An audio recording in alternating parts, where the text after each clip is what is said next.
കോൺഗ്രസിന്റെ screening committee ഇന്ന് സ്ഥാനാർത്ഥികളെ തീരുമാനിക്കുമെന്നറിയാൻ വിനീത വി ജി കൂടി ചേരുന്നു. വിനീത, good morning.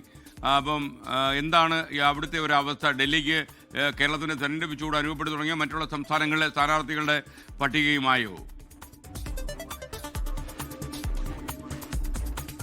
Very good morning എസ്കേൻ. ഇന്നും കോൺഗ്രസിന്റെ സ്ക്രീനിംഗ് കമ്മിറ്റി യോഗം ചേരുകയാണ്. ഇന്ന് രാവിലെയോടുകൂടി യോഗം ഉണ്ടാകുമെന്നാണ് നമ്മൾ പ്രതീക്ഷിക്കുന്നത്. അതേസമയം നേതാക്കളൊക്കെ തന്നെ ഡൽഹിയിലേക്ക് എത്തിക്കൊണ്ടേയിരിക്കുകയാണ്. കോൺഗ്രസിനെ സംബന്ധിച്ചിടത്തോളം ആദ്യഘട്ട പട്ടിക ഇന്ന് പ്രഖ്യാപിക്കാനുള്ള ഒരു സാധ്യത തന്നെയാണ് നിലവിലുള്ളത്.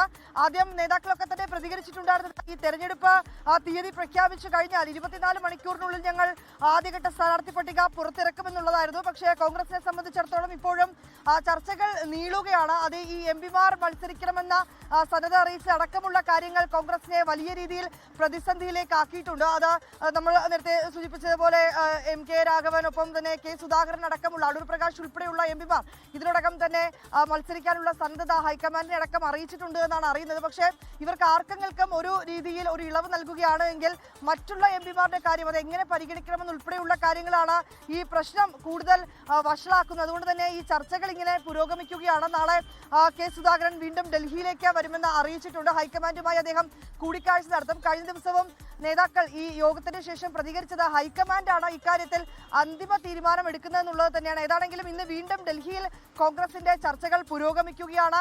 എംപിമാർക്ക് ഏതെങ്കിലും രീതിയിൽ ഇളവ് നൽകണമോ അടക്കമുള്ള കാര്യങ്ങളൊക്കെ ഇന്നത്തെ യോഗം ചർച്ച ചെയ്ത് തീരുമാനിക്കും. ഏതാണെങ്കിലും എത്രയും വേഗം ചർച്ചകൾ പൂർത്തിയാക്കി ആദ്യഘട്ട പട്ടികയെങ്കിലും ഇന്ന് പുറത്തിറക്കാൻ കഴിയുമോ എന്ന ഒരു ചിന്തയിൽ തന്നെയാണ് കോൺഗ്രസ് എന്ന് വേണം നമുക്ക് മനസ്സിലാക്കാൻ. കാരണം ഇതിനോടകം തന്നെ മറ്റ് രാഷ്ട്രീയ പാർട്ടികളൊക്കെ തന്നെ സ്ഥാനാർത്ഥി പ്രഖ്യാപനം അടക്കം നടത്തിക്കഴിഞ്ഞു. ആദ്യഘട്ടത്തിൽ പ്രഖ്യാപനം നടത്തുമെന്ന് പറഞ്ഞ കോൺഗ്രസ് ഇനിയും ചർച്ചകളിലേക്ക് മാത്രം നിലനിൽക്കുമ്പോൾ അത് വലിയ പ്രതിസന്ധി അടക്കം സൃഷ്ടിക്കുന്ന കാര്യം തന്നെയാണ്. അതുകൊണ്ട് തന്നെ തർക്കങ്ങളൊക്കെ വളരെ പെട്ടെന്ന് പരിഗണിച്ചുകൊണ്ട് ആദ്യഘട്ട പട്ടിക ഇന്ന് പുറത്തുവിടാൻ തന്നെയാണ് സാധ്യത. നിലവിൽ 32 പേരുടെ പട്ടിക തയ്യാറാക്കിയിട്ടുണ്ട് എന്നാണ് കോൺഗ്രസ് നേതാക്കളൊക്കെ തന്നെ പറയുന്നത്. അതിൽ ഈ സിറ്റിംഗ് MLA-മാരുണ്ടാകും, ഒപ്പം തന്നെ ഈ സംവരണ സീറ്റുകൾ, ഒറ്റപ്പേരിലേക്ക് എത്തിയ മണ്ഡലങ്ങൾ എന്നിവ ഉൾപ്പെടുത്തിക്കൊണ്ടുള്ള ആദ്യഘട്ട പട്ടിക ഇന്ന് പുറത്തുവിടുമെന്ന് തന്നെയാണ് പ്രതീക്ഷിക്കുന്നത്.